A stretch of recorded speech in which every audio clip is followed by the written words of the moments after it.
اللہ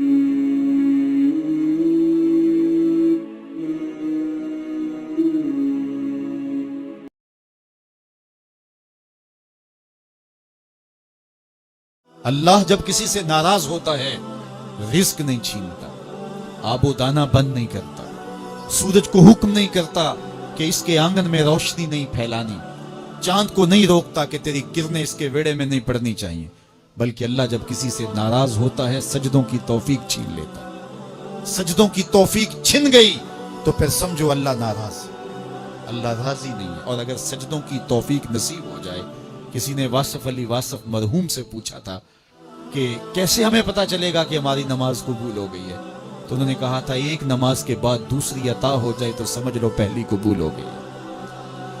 تو نمازوں کا نصیب ہونا یہ اللہ کی رضا اور اللہ کی خوشنودی کی دلیل ہے، اور سجدوں کی توفیق کا چھن جانا یہ اللہ کی ناراضگی کی دلیل ہے۔ میں اور آپ دیکھیں کہ ہم کہاں کھڑے ہیں۔ دیکھیے دولت تو کفار کو بھی ملتی ہے، اللہ دولت اسے بھی دیتا ہے جس سے راضی ہے، اسے بھی دیتا ہے جس سے نہیں راضی، لیکن سجدوں کی توفیق اسے ہی دیتا ہے جس پہ وہ راضی ہے۔ تو 5 گانا نماز شعار زندگی بنا لیجئے، نماز قضا نہ ہونے پائے۔ قیامت کے دن بے نمازی اس صف میں کھڑا ہوگا جس صف میں نمرود کھڑا ہوگا، جس صف میں حامان کھڑا ہوگا، قارون کھڑا ہوگا، شداد کھڑا ہوگا۔ مجھے بتائیے ہم میں سے کوئی یہ گوارا کرتا ہے ہم اس صف میں کھڑے کر دیے جائیں جہاں دشمنان خدا کھڑے ہوں؟ آج کوئی نماز پڑھے یا نہ پڑھے، حشر کے دن حکم ہوگا کہ اللہ کے حضور سجدہ کرو، ہر کوئی سجدہ کرنا چاہے گا، جو نہیں پڑھتا وہ بھی کرنا چاہے گا، لیکن بے نمازی کی کمر اکڑ جائے گی، وہ آرزو رکھنے کے باوجود سجدہ نہیں کر پائے گا۔ قرآن بتاتا ہے کچھ لوگ جہنم کو دھکیلے جا رہے ہوں گے، انہیں کچھ لوگ پوچھیں گے ما سلککم فی سقر، تم جہنم کو کیوں جا رہے ہو، کیا ہوا تمہیں؟ تو وہ جواب میں کیا کہیں گے؟ لم نکو من المصلین، ہم نماز نہیں پڑھا کرتے تھے۔ سب سے پہلا حساب قیامت کے دن جو بندے سے لیا جائے گا وہ نماز کا لیا جائے گا۔ پہلا سوال بندے سے یہ ہوگا۔ یا چڑیاں بھی رب کی تسبیح بولیں اور اشرف المخلوقات سویا رہے، جب صبح کا وقت ہوتا ہے حشرات الارض بھی بلوں سے نکل کے رب کی تقدیس کے ترانے پڑھ رہے ہوتے ہیں، درختوں کی شاخوں پہ چڑیاں پرندے وہ بھی اللہ کی تقدیس کے ترانے پڑھ رہے ہوتے ہیں، حشرات الارض بھی اس کی تقدیس کے گیت گا رہے ہوتے ہیں، اور اشرف المخلوقات خراٹے لے رہا ہو، اس سے بڑی بد نصیبی کیا ہو سکتی ہے؟ آئیے 5 گانا نماز شعار زندگی بنا لے۔ اس مجلس میں اگر کوئی بے نمازی ہے تو آج عزم مصمم کر کے یہاں سے لوٹے کہ آج کے بعد نماز نہیں چھوڑوں گا، اور اگر آپ 5 گانا نماز کی عادت رکھتے ہیں تو آپ کو مبارک ہو، لیکن یہ عزم کر کے جائیے اپنے گھروں میں، اپنے اعزاء و اقرباء اور اپنے دوستوں میں اس زور سے تلقین اور تاکید کریں گے نماز کی کہ وہ پکے نمازی بن جائیں گے۔ بندہ بندگی سے سجتا ہے، زندگی آمد برائے بندگی، زندگی بے بندگی شرمندگی۔ اگر زندگی میں بندگی نہیں تو زندگی کے پلے ہے کیا؟ علماء نے لکھا ہے کہ یہ سارے درخت حالت قیام میں ہیں، چوپائے حالت رکوع میں ہیں، مینڈک تشہد میں ہیں، اور حشرات الارض سجدے میں ہیں، اور انسان اشرف المخلوقات ہے۔ اس کی عبادت میں درختوں کا قیام بھی رکھا گیا، اور رکوع بھی رکھے گئے، اور سجدے بھی رکھے گئے، اور قعدے بھی رکھے گئے، اس لیے تاکہ اس کی عبادت تمام مخلوقات کی عبادات کی جامع بن جائے۔ لیکن اس کے باوجود اللہ کے حضور سجدہ ریز ہونا پسند نہ کرے تو بتائیے کیسے رحمتیں اس کے اوپر کرے گی؟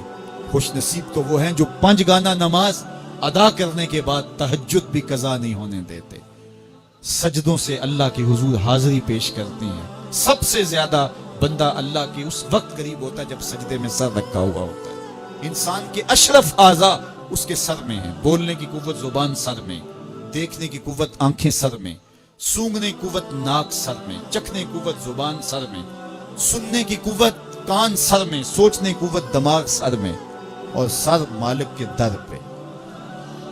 ناک بھی رگڑ رہا ہے، پیشانی بھی رگڑ رہا ہے، اور زبان سے کیا کہہ رہا ہے؟ سبحان ربی الاعلی، مالک مجھ سے نیچے کوئی نہیں، تیرے سے بالا کوئی نہیں۔ انسان کو بندگی کا ذوق جب نصیب ہو جاتا ہے، جب اس کے حضور بندہ جھکنے لگ جاتا ہے تو پھر وہ کسی کے آگے نہیں جھکتا۔ وہ ایک سجدہ جسے تو گراں سمجھتا ہے 1000 سجدے سے آدمی کو دیتا ہے نجات۔ ایک مومن کے لیے نماز تو سندیسہ ہے وصل محبوب کا، محبوب کی چوکھٹ میں حاضری کا ایک موقع ہے جو نماز کے ذریعے سے نصیب ہوتا ہے۔ تو اگر کوئی شخص نماز کو اپنے لیے بوجھ سمجھتا ہے تو پھر وہ محبوب کی ملاقات کی اہمیت کو ہی نہیں جانتا۔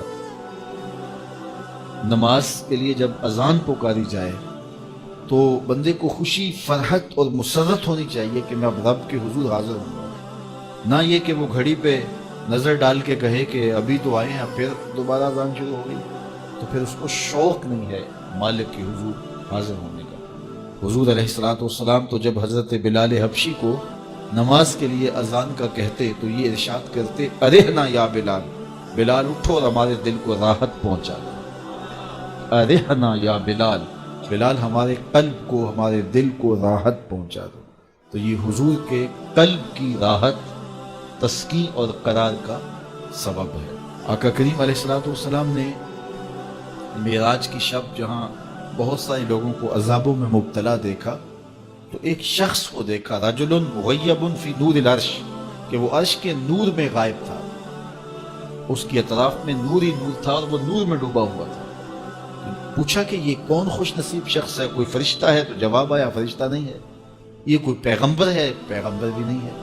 تو یہ کون شخص ہے کہ جو انوار الہیہ کے حصار میں ہے اور ہر طرف نور ہی نور پھیلا ہے؟ تو جواب ملا کہ آپ کی امت کا یہ وہ فرد ہے جس میں 3 خوبیاں تھیں۔ پہلی خوبی تو یہ کہ اس کی زبان اللہ کے ذکر سے تر رہتی تھی، اور دوسری خوبی اس میں یہ تھی وَقَلْبُهُ مُعَلَّقٌ بِالْمَسَاجِدِ، اور اس کا دل مسجدوں کے ساتھ لٹکا ہوا تھا، مسجدوں کے ساتھ دل بستگی تھی سے۔ فرمایا کچھ لوگ ہوتے ہیں کہ وہ مسجدوں کی میخیں ہوتی ہیں، جس طرح وہ کیل لکڑی میں ٹھک جاتا ہے تو یہ بھی مسجدوں میں ٹھکے رہتے ہیں، جب بھی ڈھونڈو کہ مسجد سے ملیں گے۔ فرمایا کبھی یہ لوگ بیمار پڑ جائیں اور مسجد میں حاضر نہ ہو سکیں تو اللہ کے کچھ فرشتے ہیں جو ان کی عیادت کرنے کے لیے ان کے گھروں میں جاتے ہیں۔ تو مسجدوں کی حاضری، مسجدوں کی تعمیر میں دلچسپی، مسجدوں کی آباد کاری کے لیے کوشش، مسجدوں کی صفائی ستھرائی کا اہتمام و التزام، مسجد کی تعمیرات کے مراحل میں دن رات ان سے وابستہ رہنا، یہ خوش نصیب لوگوں کا مقصود۔ فرمایا کہ اللہ کے گھر وہی تعمیر کرتے ہیں جو اللہ اور پچھلے دن پر ایمان لاتے ہیں۔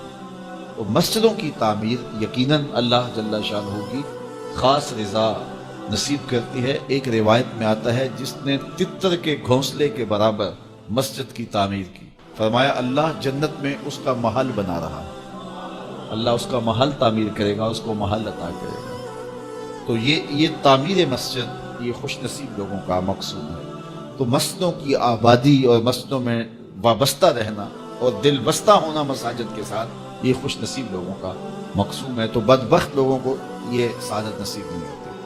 اچھا، تیسری بات فرمایا کہ جو اس شخص کی خوبی ہے، یہ آج تک اپنے والد گرامی اور اپنی والدہ ماجدہ کو گالی کا سبب نہیں بنا، یعنی کبھی اس نے کوئی ایسا فعل نہیں کیا کہ لوگوں نے کہا کہ یہ کس ماں باپ کا بیٹا ہے اور لوگوں نے اس کے ماں باپ کو برا کہا ہو اس کی وجہ سے۔ تو یہ 3 خوبیاں اس شخص کے اندر پائی جاتی ہیں، اور آج یہ اللہ کے عرش کے نور کے سائے میں اپنے آپ کو کھڑا ہوا پا رہا ہے۔ تو جن کے سر نماز سے بوجھل رہے، مسجد کی حاضری جن کے لیے شوق ہو، اور مسجد میں آتے ہی نکلنے کے لیے کوئی راستے ڈھونڈ رہے ہوں، تو انہیں اپنے اندر اترنا چاہیے۔